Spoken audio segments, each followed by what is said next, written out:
Welcome to the Stuff of Legends, where we look back at our D&D campaign so far and answer your questions. My name is Raghav and I'm your humble DM, and these are my favorite people in the world. Hi, my name is Luke. Hi, my name's Christine. Hi, my name is Pablo. Have you guys been watching Sandman? Sandman. No, not yet. Oh, it's great, y'all. Yeah, I've heard nothing but good things about it. What's that on? It's on Netflix. Yeah. That's good to know. Damn, this looks cool. I never read the Sandman comics, although I love Neil Gaiman, but I'm not a big fan of the art of Sandman. Fair enough. And the covers look really nice, but the art inside, which is true of most comics, is the covers are really gorgeous and the art is like,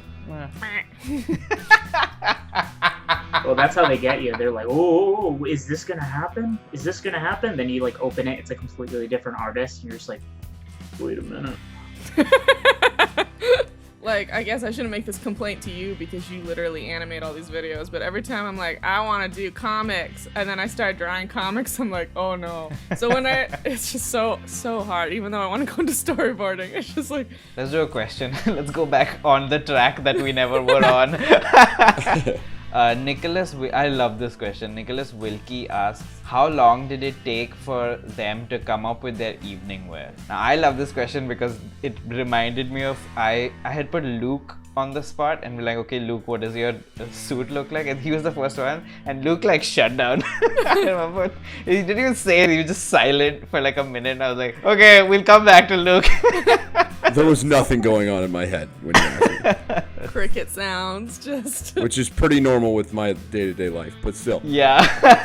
That's so funny. I mean, that diamond in the tooth, though, was a gem. It was a gem. Yes.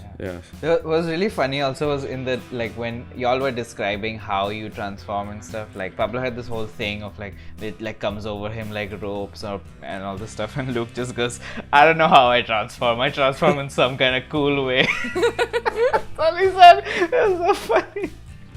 Some kind of cool way. That was luck, because it was like fresh off of Moon Knight. I was like, ooh, bandages. There you go. Oh yeah. I didn't have to think at all because it's just easy with Rocco. I know what she would want to wear. She'd want to be naked and glittery. Glittery and naked. So, and you made it classier because you made her look a little less naked than I envisioned, like the dark lace. I was like, yeah, that's nice.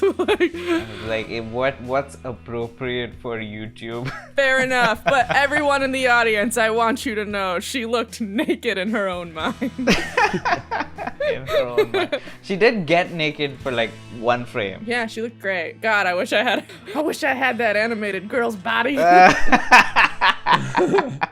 mean, that's true for all of us, isn't it? I'm always except for Florvis, I guess. No one's looking at Florvis and going, I wish I had that animated guy's body. Yeah, he looks pretty rough.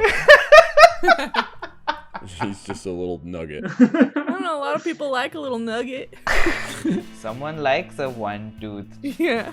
guy with blue hair. Yeah, he's kind of an abomination. You fucking made him, man. That's what I'm saying. I'm trying to think of like, I don't know what was going on. I don't. It's good. That's fine. It's fine. I own it. Well, hold that thought because the next question is similar to this.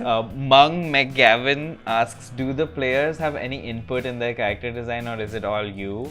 Do you have the idea of their look first, or do you design characters after they have played based on their personality or anything mentioned during the campaign? Yeah, everyone has input. But in the end, it is what I make, because sometimes people like describe really intense characters, and I'm like, okay, I gotta animate all of that for this. Like, Yeah. But yeah, like I told you my like skin and hair and rough build and what she liked to wear. Yeah. You know, like what you would do for a normal D&D campaign, and then Yeah. we have a lovely DM who actually makes them so we can see them, which is great. You know, it's really fun to see that in your style too. And then it like seeing yours inspires me to do fan art of your character design of my character, which is fun. Yeah, I feel like I was guilty of like giving too much detail, because I was like, I just threw everything at Raghav, and I was like, I know he's gonna trim it. He's gonna trim the fat. The hard sell is we need to keep the gems. Yeah. The gems have to stay.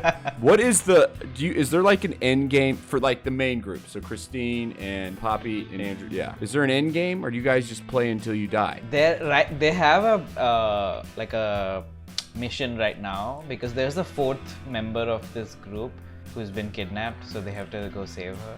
They might all die. That's the thing, though. Like, them dying is fully on the table. So, and I try my best to kill them as much as I can. We're never dying, baby. I mean, at this point, I think everyone's gonna die, but but Rocco, and Rocco's gonna go solo. The most consistent D&D player. Oh my god. I have no life and I am available often. You and me are the ones who are like always available for this. And this was a hella busy week for me. And Really? it's like all the times you asked, I was like, yeah, I'm actually 100% free then.